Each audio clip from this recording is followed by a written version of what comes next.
Yeah, let's get started with the conflict in the Middle East right now. Iranians are talking about that they're going to attack Israel. Israel is going to defend itself together with the United States. And what can you say for us? How can you explain for us what's going on and how capable are Iranians and how capable are Israelis to defend themselves?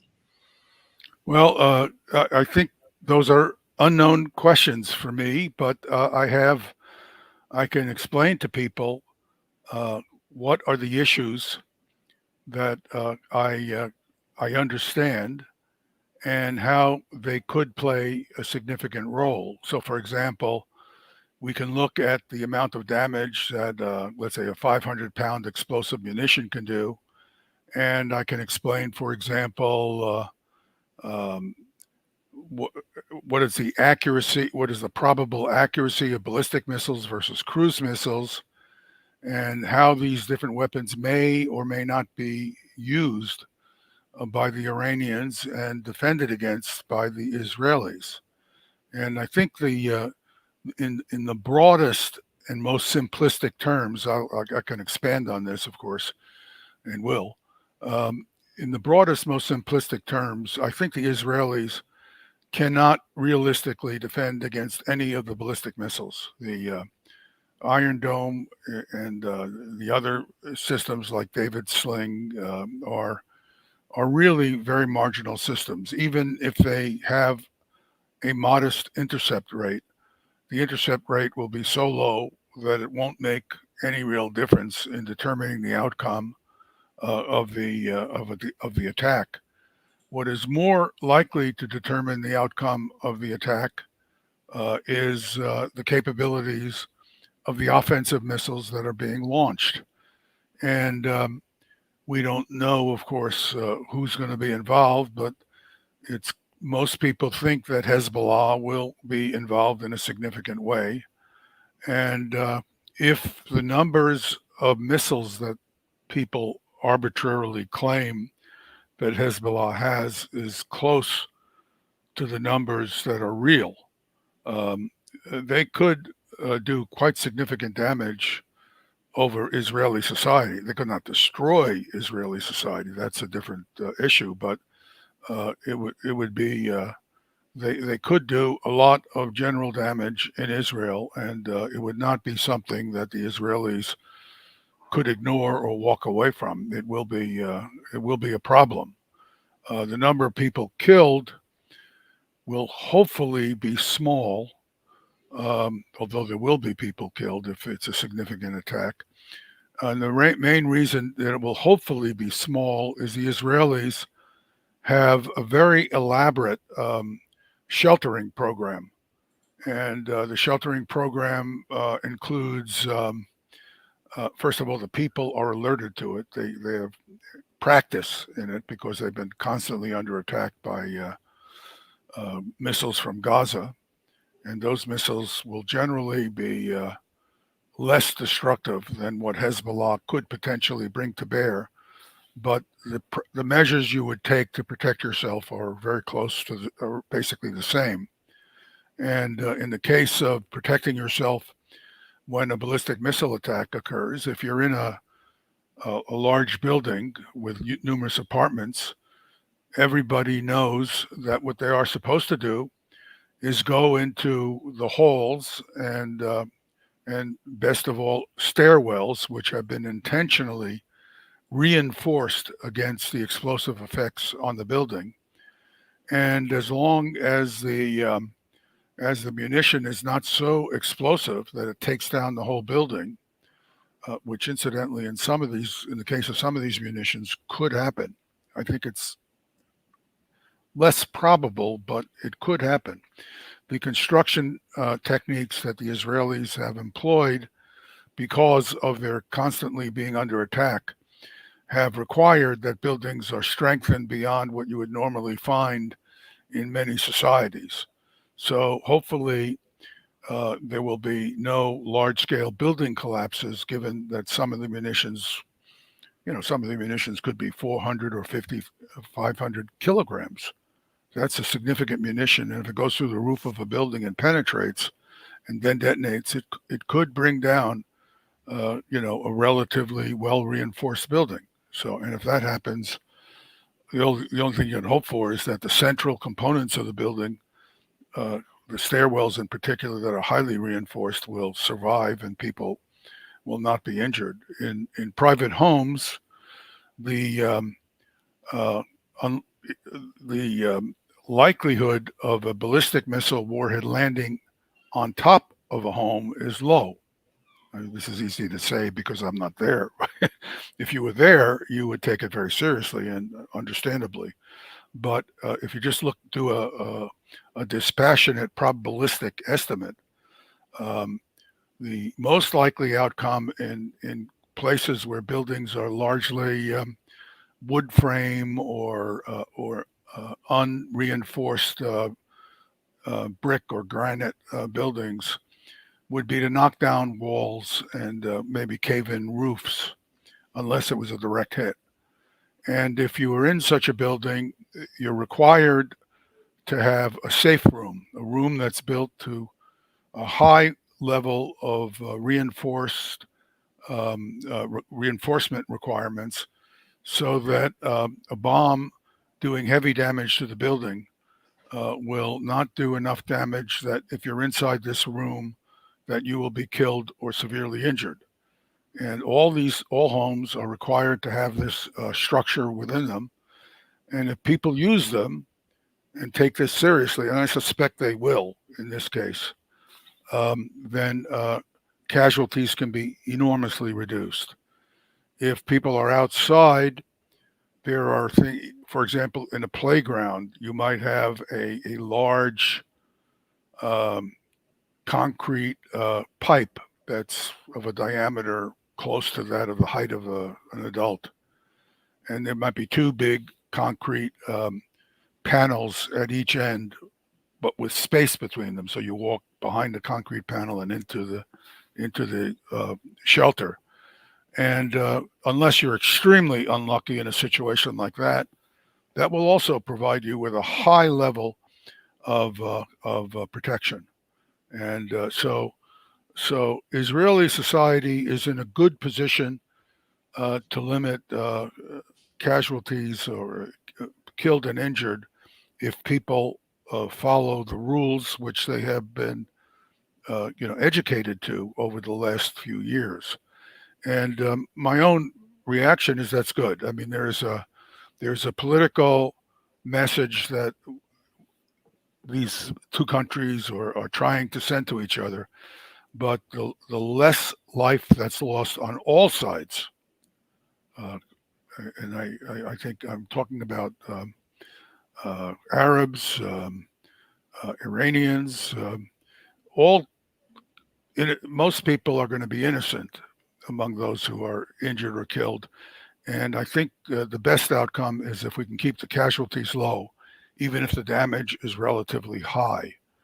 And I think there's a chance in Israel, and I have no idea what the situation will be elsewhere because I have no idea what the Israelis are going to be doing. Of course, if they do anything like they've done in Gaza, it will be a war crime, which they were already guilty of in the case of Gaza. I mean, it's very hard to know how many people have died in Gaza, but my belief is it's got to be at least a couple of 100,000 people because there's so many people buried in rubble. There's starvation, there's disease, there's no medical support. It's very common that you get 5 to 10 or even 20 to 1 deaths and injuries relative to people directly harmed by the explosives in situations where there's this kind of damage being done. And it's unknowable at this point, but it will be known eventually. And I'm sure that this is going to go down as one of the horrifying genocides of in this case, the 21st century. And it will match some of the horrifying things of the 20th century as well. Yeah. And when it comes to the Iranian missiles, do we have any sort of information on them and how they can act, how precise are they? Well, it's hard to know what their actual accuracy is without detailed data on on the missiles themselves, and that's not available anywhere. There are plenty of people who represent themselves as experts who give you numbers, but I don't believe any of them. I think skill will play a role among the people who launch these missiles because many of these missiles don't have guidance systems. So it's a matter of setting them up at the right launch angle and direction. My guess or expectation is most of the damage from ballistic missiles will be of a general kind. It'll be missiles landing and exploding a good deal of the time in open space and a significant amount of the time close enough to objects or to buildings or on buildings, because that probabilistically is a possibility, where they can cause quite significant damage.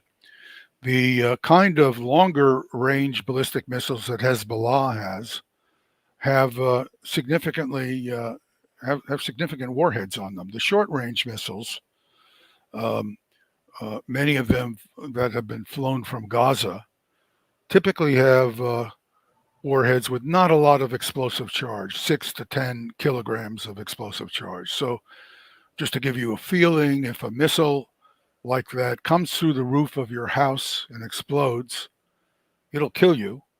But if you're in a protected room, it won't. And it may destroy the room and do general damage to the rest of the house, but it won't generally knock the house down.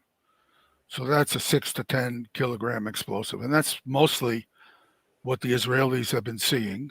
And those missiles are, of course, dangerous because there's always a chance they'll fall close enough to you to kill you. And that happens. It's a world of accidents. And those missiles typically are loaded with, very commonly, they have ball bearings in them, and the ball bearings are on the outer edge of the explosive.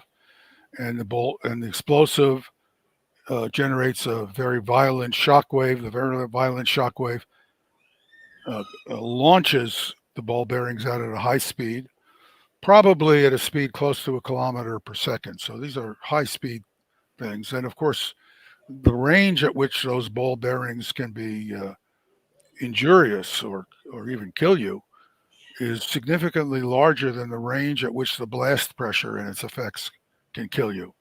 So this is the reason why people who are making weapons to cause damage typically put these ball bearings around the missile itself. The uh, gravity bombs, which we're not going to see in this situation, or we don't expect it, at least on the side of the Israelis. Maybe the Israelis will be dropping bombs on, in retaliation. Gravity bombs typically weigh about 50% um, uh, explosive and 50% uh, shell. Now that's not because they're inefficient. They are designed so that the casing of the missile will break into many pieces. Actually, I can even show you a slide of this just to give people a feeling for this. A lot of technical work goes into to building bombs that have this characteristic. And let me, if you'll give me, I can.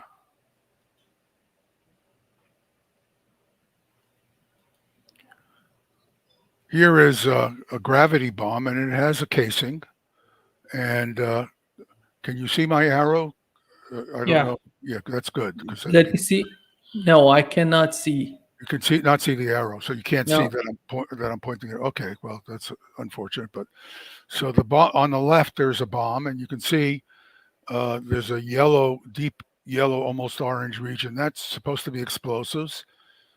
Running down the center is a more sensitive explosion, which just creates a shock wave that starts the more powerful explosive in a detonation wave. And when the pressure wave reaches the outer section of the gravity bomb, the bomb shatters. So if you look on the right here, the left part of the right inserted image shows you a bomb casing, and then you see in gradations to the right of the bomb casing fragments of many different sizes that are generated by the bomb casing. That's not an accident.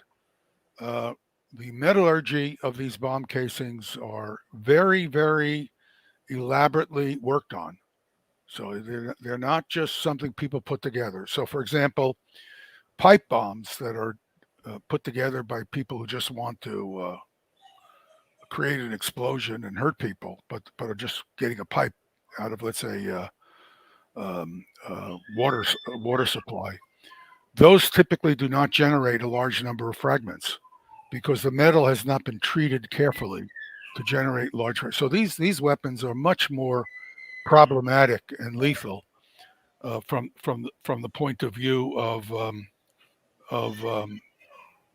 doing damage to individuals. So, but we're not going to see a lot of those in Israel. I think what we're going to see instead are rockets. So, just to show you quickly what the Hezbollah rockets will look like. This is just a rough cartoon of the different rockets, and the with a man here to give you a sense of scale. On the leftmost rocket is simply an Iron Dome interceptor, to just give you a sense of scale. And the two most rightmost missiles is are the Fajr 3 and Fajr 5. These are Iranian ballistic missiles, which have been designed and developed by Iran. And the, the claims are, and I suspect they're correct, that these missiles have been transferred in large numbers to Hezbollah. Now, so the two important features of these missiles is, first of all, the Fajr 3, the second from the left, from the rightmost missile, has about a 100-pound warhead, and the Fajr 5, the rightmost missile, has about a 200-pound warhead. 100-pound warhead is substantial. A 200-pound warhead is, of course, more substantial. And the range of these two missiles is around 50 and 75 kilometers. So if we wanted to get a sense of what that 50 to 75 kilometers means, we can see that if we're somewhere in Lebanon, and I say somewhere because you probably want to launch the missiles from somewhere inside Lebanon. If you get too close to the border, Israeli surveillance and counterattacks will become more intense. So you can assume that at least very large numbers of these missiles will be launched from further away from the border. Who knows how it will be done? That's a matter of accidents on all sides. But here shows you see the 50 and 100 kilometer range missiles are able to deliver 100 and 200 pound warheads, which again are significant, out to Haifa. So, Haifa is a big city. And in fact, I have a very good old friend of mine. He was in a building that was hit by a rocket, and he happened to be sheltering inside the building. And so no damage was, he wasn't hurt, he and his wife. But there is, if they had stayed in their apartment and their apartment had been hit, they would have been killed. Very little question about that. So sheltering makes a very big difference. So if you go back and look at the, the Fajr 3 and Fajr 5 are far from the most problematic missiles for the Israelis. Again, these are claims made by other people, so I have no way of knowing exactly how accurate they are. But if the If Hezbollah has a significant number of these larger missiles, a thing called the Kalbar 1 and the Zelzal 1 and the Zelzal 2, there are two kinds of Zelzals, um, they will be able to deliver, in the case of the Kalbar 1, uh, 125, 250-pound warheads, 320, and a well over 1,000-pound, 1,200-pound warhead to up to 200 kilometers. So again, if we go back to the situation, if we go to 200 kilometers here, we see that's not quite including um, Jerusalem. So, so Jerusalem would be spared from these missiles, but all along the region of the coast is a very large built-up area where people are living, and those areas are significant. They're dense areas, well populated, and people if they don't take shelter could be killed and injured in significant numbers. But I think the numbers of killed and injured will be lower by a large factor because of the sheltering. In the West Bank, it's hard to know what could happen. There'll probably be Palestinians killed along with settlers if those areas are targeted as well. So once you get to 250 kilometers, you're including Jerusalem, and it's very hard to believe that Jerusalem will be spared, although it is a religious city for all involved. So I just don't know whether there will be determined attacks by Hezbollah on Jerusalem. Tel Aviv is certainly in the 200-kilometer range, and that's a very densely populated city. So if we look back at these particular missiles here, uh, the Zelzal 2 should certainly be able to deliver very significant warheads to Tel Aviv. 1,000-pound, 1,200-pound warheads. Those are not minor. Those those can bring down whole buildings depending on their construction and where the building is hit. Those are very significant warheads. And this Fatah 110 can also deliver a 900 to 1,000-pound warhead to a range of about 250 kilometers, so it can cover all of Tel Aviv, Haifa, and actually reach some parts of Jerusalem, if that is a target. So basically, there's a lot of damage that could potentially be done by Hezbollah alone. They supposedly may, nobody can say for sure, they may have some Scud B and Scud C missiles. But my guess is even if they have these missiles, we probably won't see them used. They're big. These missiles that are in the yellow region are all solid propellant missiles. You take them out. It's on a launcher. The launcher might even be under a shed. It might be a big shed in some cases because some of these missiles are big. But they can be made very hard to find before they're launched, and they don't need to be prepared with a lot of fuss because you just light off the solid propellant motor. You do have to aim them, but you know you know that they're going to fall with some uncertainty.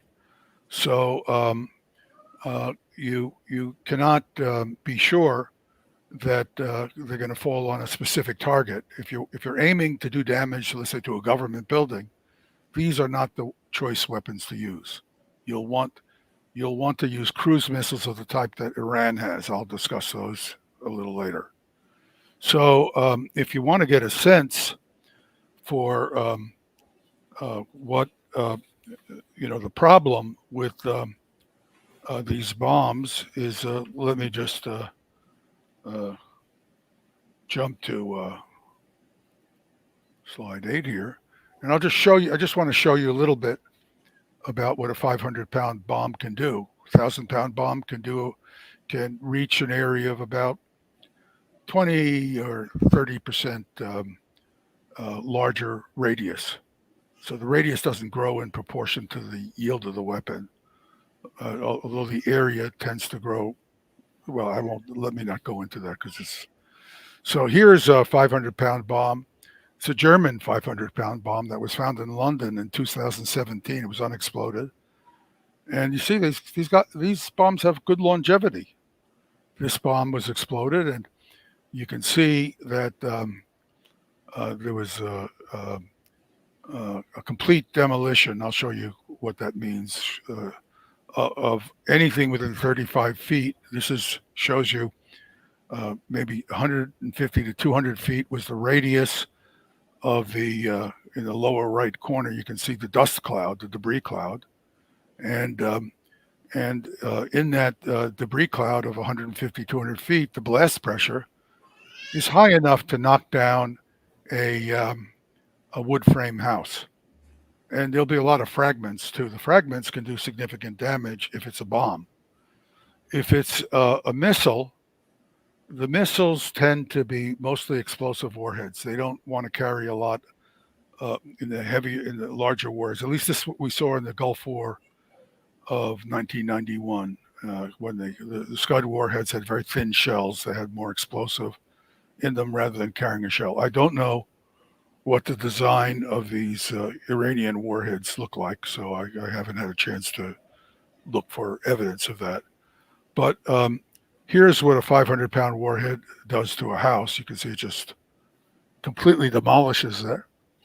And if this were a bigger structure, keep in mind it would be in the bomb, if it's fused, so it delays, penetrates to the structure, and then detonates. Its blast wave is going to be intensified by being contained by the walls. And if it knocks out walls that are supporting, a whole structure that's reinforced concrete and steel could be brought down. Again, this is not a guarantee, but it can happen. And we saw something like this in Riyadh. There was a Ministry of Education building, which was hit by a 300-kilogram Scud warhead, Iraqi Scud warhead, and it brought the whole structure down. The whole structure just collapsed like a house of cards. And anybody in that structure, almost everybody, if they were in that, it was hit at night, fortunately. But if people were in that structure during the day, there would have been a lot of casualties, a lot of deaths. So, because crushing, it's not just a blast wave in this case, it's the crushing effect of all this debris, which is heavy and simply crushes people and pierces them.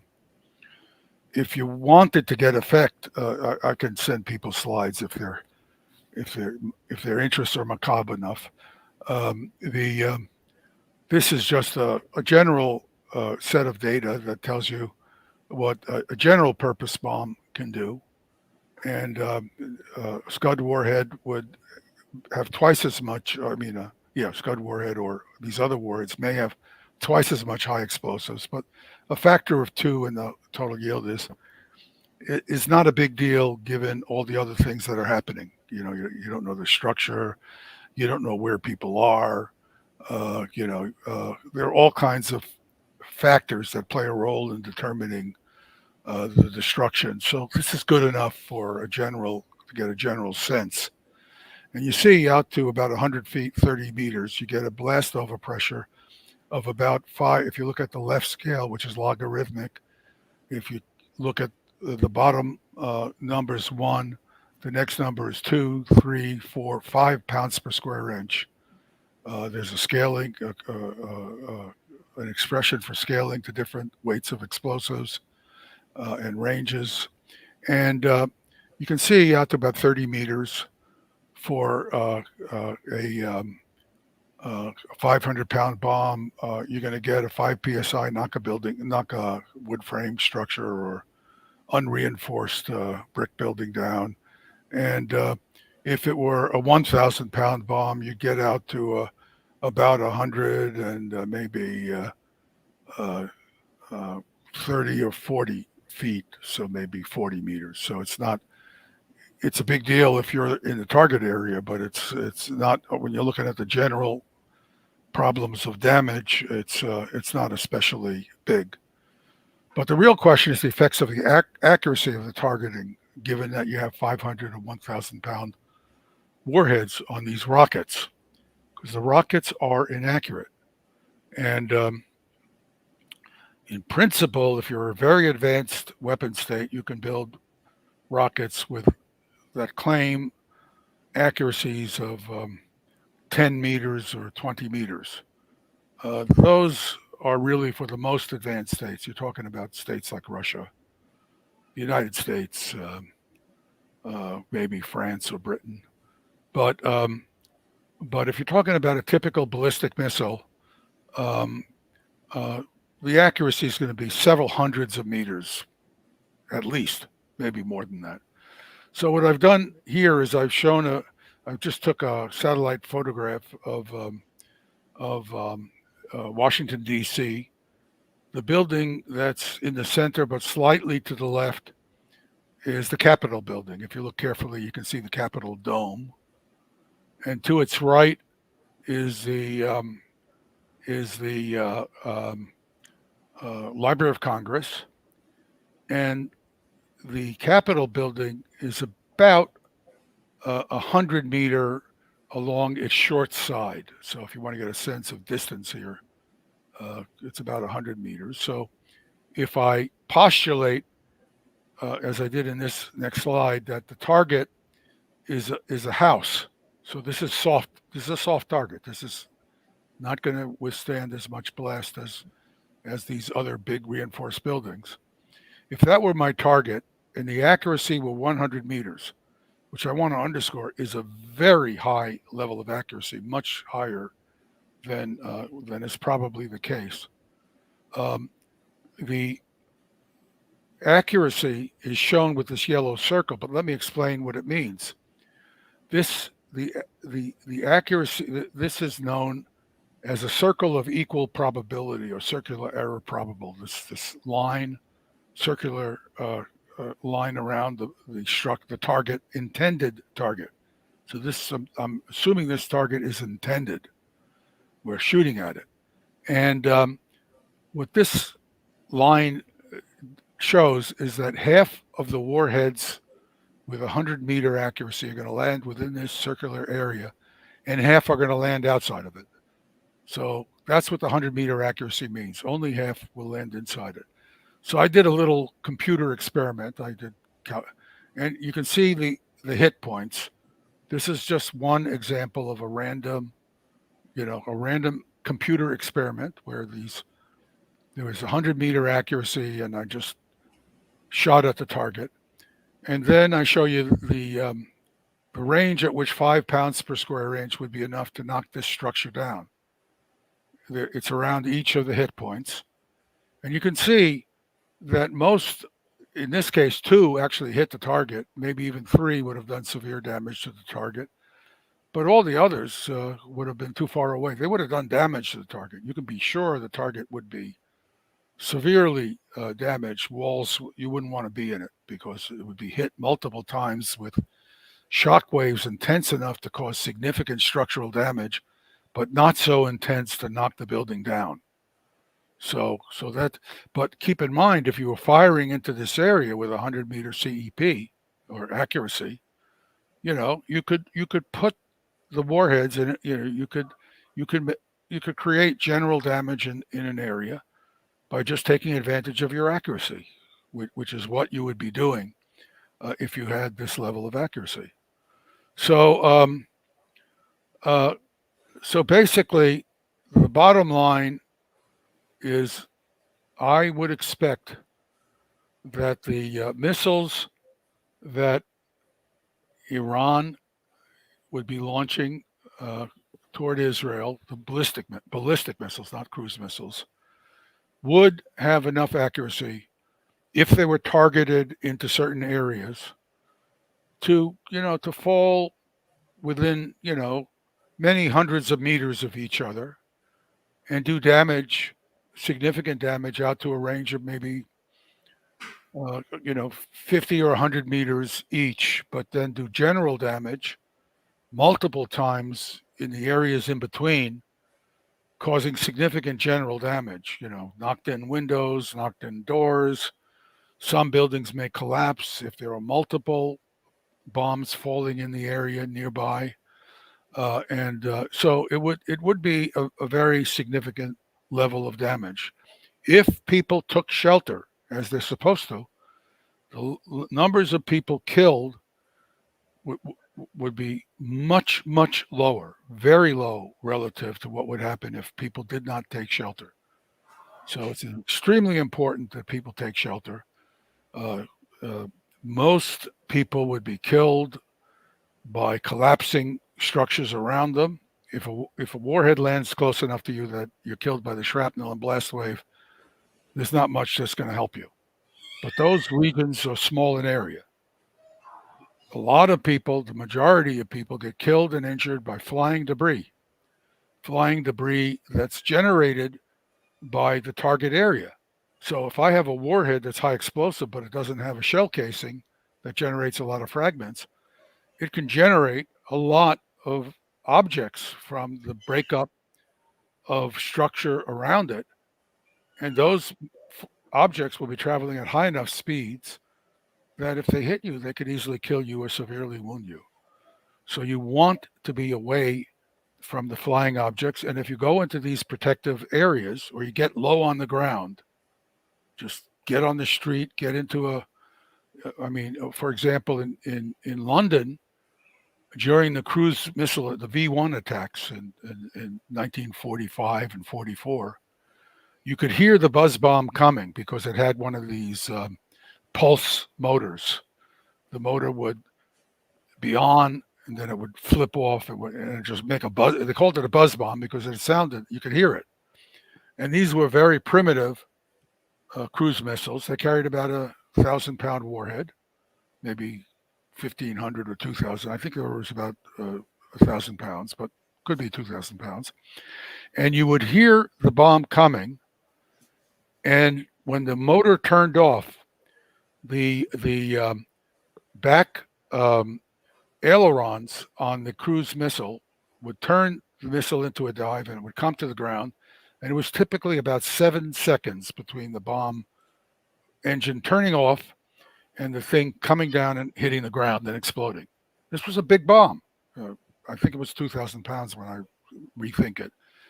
Now, if you were on the street and you heard that bomb and you just kept walking, and when the motor turned off, you just dropped to the ground and got up close to a curb to give you a little bit of extra protection, you would have had more than twice the chance of surviving without an injury.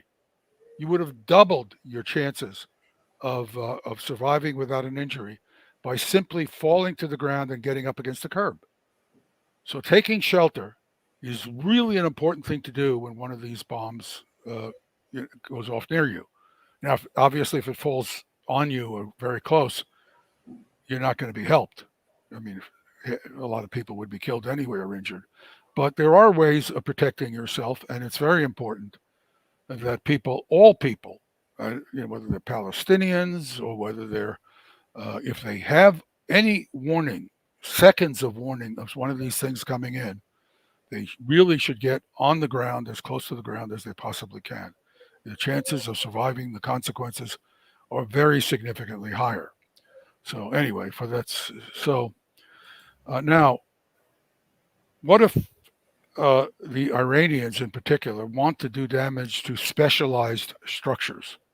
I mean, let's say there's a city hall, they want to hit it, or a command center that's above ground. Below ground, you're not going to be able to do enough damage if it's a properly built structure, which the Israelis certainly know how to do. You're not going to be able to do much damage to the to the functioning of the command structure. But if there's lots of things in the world are, everyone is not, every structure is not designed to take direct attacks from an enemy.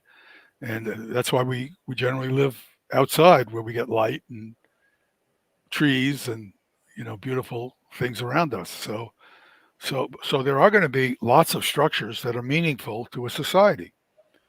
They're going to be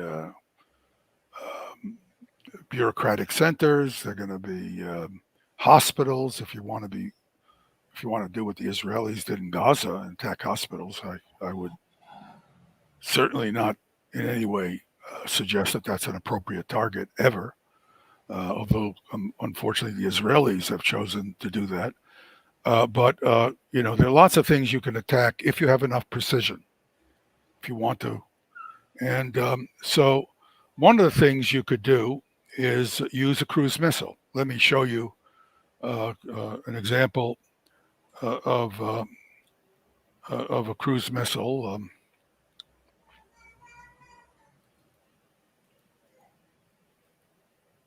Let me just show you this. This is an example of a bomb crater from a 500-pound bomb. And so you see it's significant because you can imagine this blast wave that's quite a bit out from it. And if we look at the fragments, these were taken out of the crater. So you can see these are the bigger fragments, but there are a lot of smaller fragments thrown outward. And there are ways of estimating what you're seeing. I won't discuss this because it's too much of a detail, but you can estimate the yield of the weapon that created that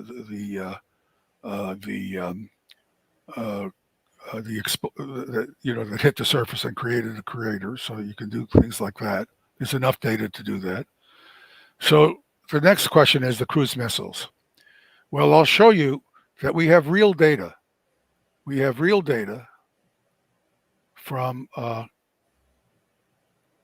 we have demonstrated accuracy of Iran's cruise missiles from the attack on the Abqaiq oil refinery in September of 2019. So we have data to show you. So we can guess. I don't know if we'll see this kind of accuracy, if the Iranians will go to the trouble of executing attacks using this kind of aimed at achieving this level of accuracy, but they are certainly capable of doing it. We now know this. So let me go back and I'll show you the cruise missile. This is a cruise missile. The lower picture shows the cruise missile that was used in the attack on Abqaiq. And if you look at the upper image, I don't know if your readers can read it, but it looks readable to me. You can see the tail section of that missile. I've labeled the tail section on the lower photograph.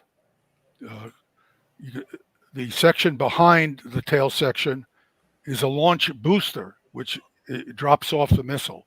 So this is just to get it up to high enough speed so that it can be flying aerodynamically. And then on top, you see there's this motor. And the motor is a jet motor. And the motor, we know what the motor is because we know it is a motor that is produced by a Czech air firm, motor producing firm. And, people have all kinds of vehicles they want to guide, small airplanes, things like that. So this is a commercial product, so you can buy it off the open market. We know what its thrust is. We know there's a quantity called the specific fuel consumption, and we can use that information along with the aerodynamic coefficients, which I won't bother to describe here, to estimate the range of this cruise missile. So if you estimate the range of this cruise missile, you come up with a number like 1,200 kilometers. So, for example, if you listen to the Monterey Institute, the guys who claim to be experts on missiles there, you would get the wrong information from them because they say the range of this missile is 700 kilometers. And from that information, they concluded that the Houthis could not have been involved in this particular attack. These cruise missiles could not have been launched from Yemen. Well, that's not true. It's just wrong. And so we have a lot of experts out there who not only don't do their homework, they don't know enough to do anything. So there's a lot of pretension out there. I it's a slight digression, but I've had a go around several times with this Monterey Institute. I've even written the president of Middlebury University, who doesn't do anything about it, even though she knows that false information is being spread by her own academic organization. So, if anybody out there is a Middlebury graduate and cares about the reputation of your university, contact me. I'll show you the data.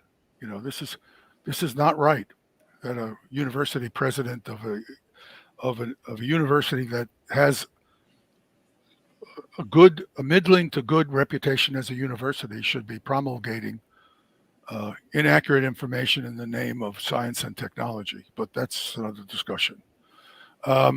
Here are the hits on the processing and storage tanks at ABCAC. These were taken from satellite. This is satellite photos.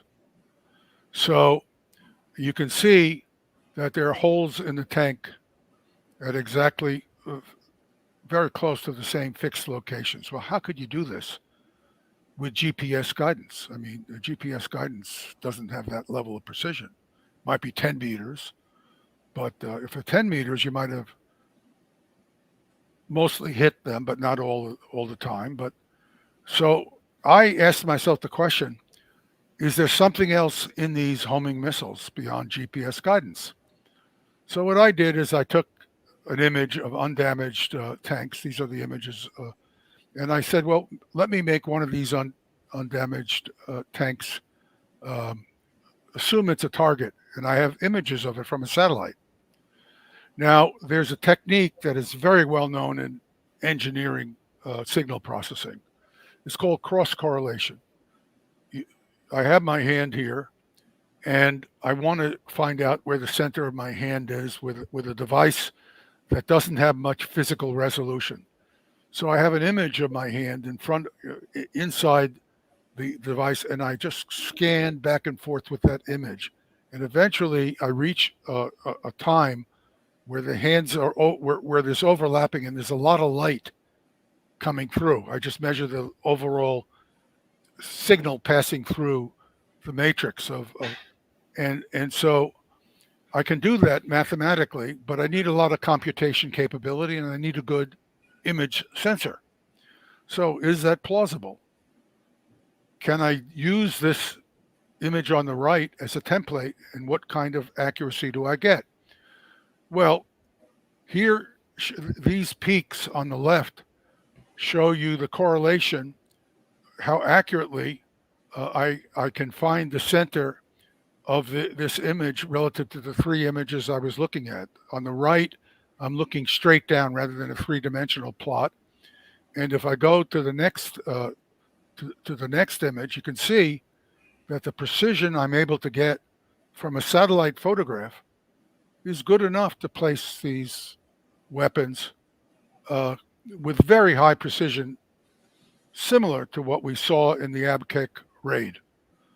So my conclusion is that the technology for an ultra accurate cruise missile homing is in the possession of Iran, and they can use that technology to attack specific targets where they want to do damage. So that's the conclusion. So what are the options? The Israelis have no ballistic missile defense of any kind that's in any way meaningful against ballistic targets. I had a little video I could show, but I think we'll pass over that for now. At some other time, I could show some evidence for that. If you look at the evidence from the April 13 raid, as much as we have, which is not a lot, there is evidence of Iron Domes being launched into the air, but there's no evidence of an intercept, none at all. There's one case I found, I talked about it on Deep Dive just yesterday, where there's some remote chance that we have an image of a hit on an incoming missile, which then caused its disintegration. But it's not clear that the missile just didn't break up because of some problem it had. Could have been an intercept, but it could also have just been a breakup of a missile due to a malfunction of some kind. So we don't even know for sure that we don't have evidence of even one intercept. So the ballistic defenses will play no role in mitigating the consequence of ballistic missile attacks if those attacks are determined and there's enough missiles flying in. It's just going to be the outcome, whatever it is. In the case of the cruise missiles, they can be intercepted and shot down. They can be seen on radars. They look like airplanes. There was a very effective air defense mounted in April. However, the air defense was mounted by a system where the French and the Brits and the Americans were all up in the air along with the Israelis. They knew when the attack was going to occur. It basically occurred in a single wave. Now, I haven't done the analysis. There's probably several of your audience could do this analysis. I haven't done it, but let me explain an issue that uh, those in the audience who know about this will understand immediately. And if they have something to send to me, I'll be interested. Um, it's hard to keep these kinds of airplanes on station for long periods of time. A typical mission time is maybe 4 hours, 3.5 hours. You have to assume that there's an hour to get out to, take off and get out. You consume an hour of fuel doing that. You certainly want an hour of fuel coming back. You can't afford running short of fuel and going into the day. So you basically have 1.5, 2 hours on station. So say I have 2 hours on station. Well, I could refuel these planes if they're on station for 2 hours. So let's say it takes me 10 minutes to hook up to an air refueling system and get fuel. I don't know, maybe it takes 5. One of your experts might tell me you're wrong, it takes 5 minutes. Let's just take the. So if it takes 10 minutes, that means if these things are out there for 2 hours, I'm going to have to start refueling them from the beginning, topping off some of them with less fuel. So let's say it's 10 minutes per visit. It's probably shorter, but this means I can have 12 or 13 or 14 or 15 planes refueled in 2 hours. So one of these aircraft can only keep 12 or 15 aircraft on station for the 2 hour interval. That you can have several of them in the air, but you're going to have a big, complicated operation keeping these aircraft in the air. So one of the things that what you might want to do if you were Iran is you would send a boatload of the slower moving Shahed these very slow moving drones that have delta wings, and you'd send them ahead. Maybe they take 4.5, 5 hours to get to an area where you expect them to be engaged. Well, you send a few hundred of them. You know, that's going to keep people busy for sure. And maybe a few hours behind their launch, you send the cruise missiles, which catch up just behind this big load of Shahed missiles that came slowly. Now, in this case, you would have to intercept these much slower missiles, which are easier targets, because they're carrying warheads, and they also have potentially the same kind of homing system that the cruise missiles have, but they have a smaller warhead. So the question is, do you want to leave them alone or not? And if you leave them alone, are you going to still be able to keep a large number of aircraft on station? So there is a very serious operational problem. And I'm sure that there are people who are not in your audience, who are in Iran, who understand the details of these air operations very, very well, and they have thought about it. So I think it's not going to be a party. Now, they will have help because they will be able to see the first wave coming because they have all kinds of ships sitting off Iran, and these ships have radars and they can try to shoot down systems as well, but they're going to have a limited number of interceptors too. And after that, they go over land and they're going to have to be engaged by aircraft. And those aircraft are going to be limited in numbers if they have to stay on station very long period of time. Now, the first wave is going to have to be spread out long enough to force them to keep enough of these airplanes in the air, and try to keep them refilled. But the first wave could be long and numerous because you're talking about 10,000 to 15 or $20,000 kinds of drones, and you could readily exhaust the air defenses of Israel. So the last thing that the Israelis would then be left to using might be things like Iron Dome or surface to air missiles. The Iron Dome should be an effective surface to air missile against these Shahim and even cruise missiles. It's more than capable against a low flying air breathing or air supported type of target.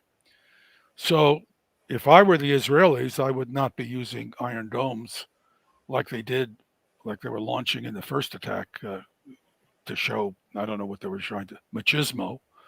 But I would be saving those things because I want to do as much as I can to reduce the first line damage that's going to come from these Shahid drones. But when the cruise missiles come in, it's going to be tough. It's going to be very tough. And the cruise missiles may come in a second wave that's filled with Shahids. And you can pick out the Shahids relative to the cruise missiles because the speed of the two things will be quite different. So you'll know that a fast moving object is carrying a significant, a weapon of significant size relative to 45 kilograms, 50, 100 pounds. But it's not going to be pretty. There's going to be significant damage if the Iranians coordinate with Hezbollah and they use the different weapon systems they have available. And I'm just guessing, if neither side puts their shoulder to making a very significant attack, there could be not very much damage. But if they do put their shoulder to an attack, I think it's not going to be pretty. It's not going to be pretty. What's your understanding of Netanyahu's administration attitude in killing and doing such a thing that bring these type of tensions to the conflict? And it's unbelievable. And the Biden administration seems to have no leverage on the Netanyahu Well, administration. Do you understand that? first of all, let me just for your audience to know, I'm Jewish. I have many friends, and I really mean it. I'm not talking. I have many friends from the Islamic world. I've met, I've been all over the world working with friends from Pakistan and India and elsewhere. So I have nothing, nothing at all against Islamic people. And in fact, I have a very talented student of mine. She's in Jordan. She's a Jordanian. I worry about her being the situation there. And but and I'm an American, and I want to be. Mr. Netanyahu is an absolute, unambiguous war criminal. I don't think there's any way to. There's no way to try to put a lipstick on the pig. In this case, this man ought to be tried at a place like Nuremberg was for what he has done here. He has, in fact, if you look at Nuremberg, many of the people were tried, convicted, and executed because they helped start a war of choice. It's one thing to get into a war that's not of your choice, but some of the charges against these, maybe all of them, I don't know, were for starting a war of choice. This is a war of choice that's been instigated by Netanyahu, and and uh, I I'm beside myself over, because I do have many friends in Israel. Some of them disagree with me sharply. I want to be clear. Others I know agree with me. I know they agree with me. They're just trapped by their government, and they're appalled just like I am. And as happens in war to a very high percentage of people, the innocent are killed along and injured along with the guilty. And this man has absolutely unambiguously started a war, started a genocide in response to a horrific, inexcusable attack on Israeli people on October 7th. But that does not excuse killing hundreds of thousands of innocent civilians. There's no way to excuse this. None at all. It's no different than a Nazi commanding officer taking 100 people out of a French village where somebody killed one of his soldiers and killing all these innocent people. It's, how is it different? I don't see any difference morally between that kind of behavior and what is going, what Netanyahu has been doing. And I have to say also, and I say this with great sadness, because I have many friends in Israel, and I wish the Israelis I'm friends with nothing but good luck.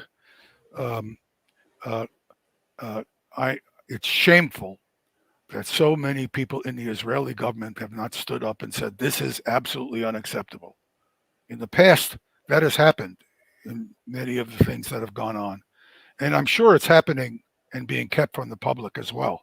I'm sure there are many people doing that, but it's shameful that so many people at the top of the Israeli government have just said, "You don't speak for me. You're not my leader. I'm not participating in this. You find someone else to do this. I know you will, but it's not going to be me." And I think those people are criminals too. They, just like there were multiple criminals who were at the top of the leadership in Nazi Germany, and there were criminals below. They they should have found a way out. In some cases, you can actually feel sympathy for people where it was very difficult for them to do anything about the situation they were in. And in those cases, I'm actually a person who believes that circumstances can be mitigating, and you have to be careful about making decisions about people. But these people are not in that situation. They're not under threat of their own lives. They're not under threat of losing their families. They are in there putting their shoulder to murdering all kinds of innocent people. And that's a war crime. I just, I don't have anything positive to say about it. They should be tried like they're tried in, they won't be. I, I can assure you. But that's the way. And Mr. Biden is absolutely as culpable. He stands there sending more munitions. The moment this thing happened in Gaza, he should have said, no more weapons, period. I am not sending you weapons. I will help you defend yourself. I will help you go after Hezbollah leadership. I will help you. We will put our resources to you so you can go after these criminals. But I will not help you murder innocent people. This nonsense, like taking I'm not going to send you 2,000-pound bombs, but I'm going to send you 500-pound bombs instead. Those 500-pound bombs in numbers do much more damage than a 2,000-pound bomb. And then, of course, he doesn't even have the courage to stand up to the criticisms from these people who are non-combatants in the United States, who are also sympathetic to war crimes, which is, to me, unacceptable. And, I'm an American Jew. I come from the community. I know the community well. I grew up in an Orthodox Jewish community. I walked away from it. I have a Catholic wife, so I don't mess around with the Catholic Church, but but I know that community very well, And there is a thread that runs through that community that is highly moral and deserves to be treated with the highest respect. And we're seeing many of those people speak out against what's going on. But there is a thread that is unacceptably immoral, in my view. They're not they're not involved in the criminal enterprise, but they're supporting it, and they have no business doing it. If they may as well be supporting criminals who walk through the streets, murdering people randomly, and it's just not acceptable. So I, I think you understand my view at this point, probably. Thank you so much, Ted, for being with us today. Great pleasure as always talking Well, with you. I hope none of my predictions come true. Yeah, I hope, yeah, Uh, because nobody would benefit from any sort of war. There's nobody's going to benefit from this, but we'll Yeah, see. We'll see. yeah.